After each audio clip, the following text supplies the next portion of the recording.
ఇక ఖమ్మం మిర్చి మార్కెట్ ఎదుట సిపిఐ ఎంఎల్యూ డెమోక్రసీ అఖిల భారత రైతు కూలీ సంఘం ఆధ్వర్యంలో ఆందోళన నిర్వహించారు. మిర్చి రైతులకు జరుగుతున్న అన్యాయాలను అరికట్టే విధంగా ప్రభుత్వాలు చర్యలు తీసుకోవడం మానేసి మిర్చి రైతులను దళారులు దోచుకుంటున్న అధికారులు పట్టించుకోవడం లేదని రైతులకు అన్యాయం చేస్తున్నారని విమర్శించారు.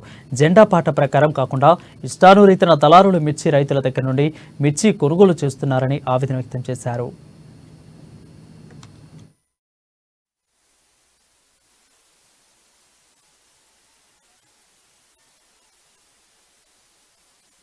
దేశంలో మద్దతు ధర అమలు కాకపోవడం ఫలితంగా 4 లక్షల కోట్ల రూపాయల రైతు నష్టపోతున్నాడు.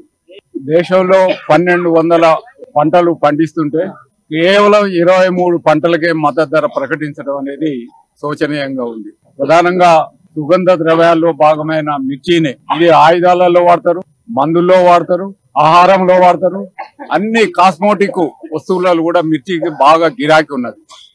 ఎంఎల్ న్యూ డెమోక్రసీ అలాగే అఖిల భారత రైతు కృషి సంఘం ఖమ్మం జిల్లా కమిటీల ఆధ్వర్యంలో ఖమ్మం మార్కెట్ సమస్యల పైన ఆందోళన కార్యక్రమం చేపట్టాం.